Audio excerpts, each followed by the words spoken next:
ಶ್ರೀ ಪರಮಾತ್ಮನೇ ನಮಃ.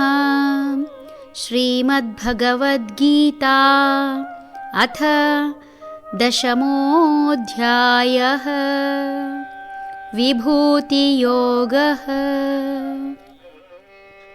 ಮೃತ್ಯುಃ ಸರ್ವಹರಶ್ಚಾಹಂ ಉದ್ಭವಶ್ಚ ಭವಿಷ್ಯತಾಂ ಕೀರ್ತಿಶ್ರೀರ್ವಾಕ್ಚ ನಾರೀಣಾಂ ಸ್ಮೃತಿರ್ಮೇಧಾ ಧೃತಿಕ್ಷಮಾ.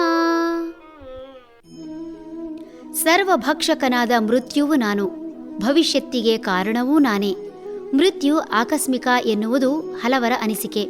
ಆದರೆ ಹುಟ್ಟು ಸಾವು ಖಚಿತ, ಬದುಕು ಅನಿಶ್ಚಿತ ಎಂದು ತಿಳಿಯಬೇಕಾಗಿದೆ. ಸರ್ವಭಕ್ಷಕನಾದ ಮೃತ್ಯು ಎನ್ನುವ ಮೂಲಕ ಜೀವಿಗಳ ಹುಟ್ಟು ಇನ್ನೊಂದು ಜೀವಿಯ ಆಹಾರಕ್ಕಾಗಿಯೇ ಎನ್ನುವ ಪ್ರಶ್ನೆ ಮೂಡಿಸುತ್ತದೆ. ಎಲ್ಲವನ್ನೂ ನಾಮಾವಶೇಷ ಮಾಡುವ ಶಕ್ತಿ ಇರುವ ಮೃತ್ಯುವು ಹೆಚ್ಚಿನ ಸಮಯದಲ್ಲಿ ಅಪೇಕ್ಷಿತವೂ ಹೌದು. ಕೆಲವು ಅವಘಡಗಳಾಗಿ ಅಥವಾ ಅನಾರೋಗ್ಯದಿಂದ ಅಪ್ರಾಪ್ತರು ಮರಣ ಹೊಂದಿದಾಗ ಮಾತ್ರ ದೇವರಿಗೆ ಕರುಣೆಯಿಲ್ಲವೇ ಎಂಬ ಪ್ರಶ್ನೆ ಉದ್ಭವಿಸುತ್ತದೆ. ಬಿಟ್ಟರೆ ಹೆಚ್ಚಿನ ಸಮಯಗಳಲ್ಲಿ ಮೃತ್ಯು ಬಂದಾಗ ದೇವರು ದಯೆ ತೋರಿದ ಎಂಬ ಉದ್ಗಾರ ಬಂಧು ಬಾಂಧವರು ಹೇಳುವುದನ್ನು ಕೇಳಬಹುದು. ಜೀವಿ ಬಿಟ್ಟು ಜೀವ ಇರಲು ಸಾಧ್ಯವಿಲ್ಲ. ನದಿಗಳಲ್ಲಿ ದೊಡ್ಡ ಮೀನು ಸಣ್ಣ ಮೀನನ್ನು ತಿನ್ನುವ ಮೂಲಕ ಬದುಕಿದರೆ ಹಲವು ಪ್ರಾಣಿಗಳಿಗೆ ಇನ್ನೊಂದು ಪ್ರಾಣಿಯೇ ಆಹಾರ. ಮನುಷ್ಯ ಸಸ್ಯಾಹಾರಿಯಾದರೂ ಆತ ಜೀವ ಇರುವ ಇನ್ನೊಂದು ಸಸ್ಯವನ್ನೋ ಅಥವಾ ಜೀವಸತ್ವ ಇರುವ ಬೀಜವನ್ನೋ ತಿನ್ನುವುದು. ಮಾಂಸಾಹಾರಿಯಾದರೂ ಸಸ್ಯಾಹಾರಿಯಾದ ಪ್ರಾಣಿಗಳನ್ನು ತಿಂದು ಬದುಕುವುದು. ಒಂದು ಜೀವಿಯನ್ನು ಇನ್ನೊಂದು ಜೀವಿ ತಿಂದು ಬದುಕಿರದಿದ್ದರೆ ಈ ಭೂಮಿ ಇಷ್ಟು ಸ್ವಚ್ಛವಾಗಿರಲು ಅಸಾಧ್ಯವಾಗಿತ್ತಲ್ಲದೆ ತ್ಯಾಜ್ಯ ನಿರ್ವಹಣೆ ಮಾಡಲು ಸಾಧ್ಯವಿಲ್ಲವಾಗಿರುತ್ತಿತ್ತು. ಉತ್ತಮ ಭವಿಷ್ಯ ನಿರ್ಮಾಣ ಮಾಡಿಕೊಳ್ಳಲು ಜ್ಞಾನ ಬಹಳ ಮುಖ್ಯವಾಗುತ್ತದೆ. ಇಂದಿನ ಕೆಲಸ ಈಗಲೇ ಮಾಡು, ನಾಳಿನ ಕೆಲಸ ಇಂದೇ ಮಾಡು ಎನ್ನುವಂತೆ ತನ್ನ ಸಮಯ ಹಾಗೂ ಸಾಮರ್ಥ್ಯದಿಂದ ಉತ್ತಮ ಭವಿಷ್ಯ ನಿರ್ಮಾಣ ಮಾಡಿಕೊಳ್ಳಲು ಮನಸ್ಸನ್ನು ಹದಗೊಳಿಸಿಕೊಂಡು ಮನಸ್ಸು ವ್ಯವಸ್ಥಿತವಾಗಿ ಕಾರ್ಯನಿರ್ವಹಿಸುವಂತೆ ನಿಗಾವಹಿಸಬೇಕು. ಮನಸ್ಸು ಸಂದರ್ಭದಲ್ಲಿ ಸರಿಯಾಗಿ ಕೆಲಸ ಮಾಡದಿದ್ದರೆ ಭವಿಷ್ಯವಿರಲಿ ವರ್ತಮಾನದಲ್ಲೂ ಕರ್ಮ ಮಾಡಲು ಅಸಾಧ್ಯ. ಈ ಕಾರಣದಿಂದ ಇಂದ್ರಿಯಗಳಲ್ಲಿ ಮನಸ್ಸಾಗಿರುವ ಭಗವಂತನೇ ಭವಿಷ್ಯತ್ತಿನ ಕಾರಣನು.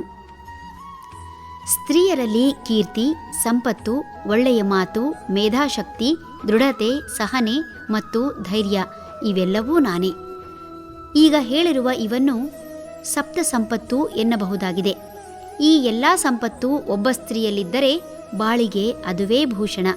ಈ ಸಂಪತ್ತುಗಳು ಇಲ್ಲದಿದ್ದರೆ ಆ ವ್ಯಕ್ತಿ ನೋಡುವುದಕ್ಕೆ ಎಷ್ಟೇ ಚಂದವಾಗಿದ್ದರೂ ಯಾರೂ ಅವರನ್ನು ಆದರಿಸುವುದಿಲ್ಲ.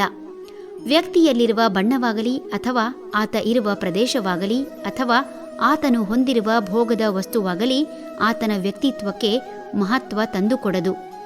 ಆತನಾಡುವ ಒಂದು ಮಾತು ಆ ವ್ಯಕ್ತಿತ್ವಕ್ಕೆ ಮೆರುಗು ತರುತ್ತದೆ. ಸುಸಂಸ್ಕೃತರಾಗಿದ್ದರೆ ಮಾತ್ರ ಉತ್ತಮ ಮಾತುಗಳನ್ನು ಆಡಲು ಸಾಧ್ಯ.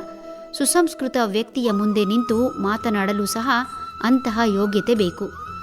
ಸಾಧಾರಣ ವ್ಯಕ್ತಿ ಈಗ ಹೇಳಿರುವ ಸಪ್ತ ಸಂಪತ್ತು ಹೊಂದಿದ ವ್ಯಕ್ತಿಯ ಬಳಿ ಮಾತನಾಡುವುದಿರಲಿ, ಅವರ ಎದುರು ನಿಲ್ಲುವುದಕ್ಕೂ ಸಾಧ್ಯವಾಗದು. ಒಮ್ಮೆ ನಿಂತರೂ ವಿರೋಧಿ ಮನೋಭಾವ ತಾಳಲು ಸಾಧ್ಯವಿಲ್ಲ. ಪ್ರಖರ ಸೂರ್ಯನ ಬೆಳಕಿನೆದುರಲ್ಲಿ ಕಣ್ಣು ತೆರೆಯಲಾರದೆ ಹಗಲು ನಿದ್ರಿಸುವ ಪ್ರಾಣಿಗಳಂತೆ ಮುಖ ಬಾಡಿ ನೋಡಲಾರದೆ ನೆಲದತ್ತ ಮುಖ ಮಾಡಬೇಕಾಗುತ್ತದೆ. ಇಂತಹವರನ್ನು ಪ್ರೀತಿಯಿಂದ ಮಾತ್ರ ಗೆಲ್ಲಬಹುದಷ್ಟೆ. ಈ ಎಲ್ಲ ಗುಣಗಳು ಸ್ತ್ರೀಯರಲ್ಲಿದ್ದಾಗ ಅವರು ಸಾಕ್ಷಾತ್ ದೇವಿಯೇ ಸರಿ. ಯಾವುದೇ ಮನುಷ್ಯ ಕೀರ್ತಿವಂತನಾಗಲು ಆತನು ಮಾಡುವ ಕರ್ಮ ಬಹಳ ಮುಖ್ಯವಾಗುತ್ತದೆ. ಕೀರ್ತಿ ಅಪಕೀರ್ತಿಗಳಿಗೆ ಸರಿಯಾದ ಸಂದರ್ಭದಲ್ಲಿ ಸರಿಯಾದ ನಿರ್ಧಾರ ತೆಗೆದುಕೊಳ್ಳುವ ಸಾಮರ್ಥ್ಯ ಬಹಳ ಮುಖ್ಯವಾಗುತ್ತದೆ. ಒಬ್ಬ ಸ್ತ್ರೀಯಲ್ಲಿರುವ ಉತ್ತಮ ಗುಣವೆಲ್ಲವೂ ತಾನು ಎನ್ನುವುದರ ಮೂಲಕ ಆತನಿಲ್ಲದ ಸ್ತ್ರೀ ಜೀವವಿರದ ಬೊಂಬೆ ಎಂದು ತಿಳಿಯಬೇಕಾಗುತ್ತದೆ. ಹರಿ ಓಂ ತತ್ಸತ್.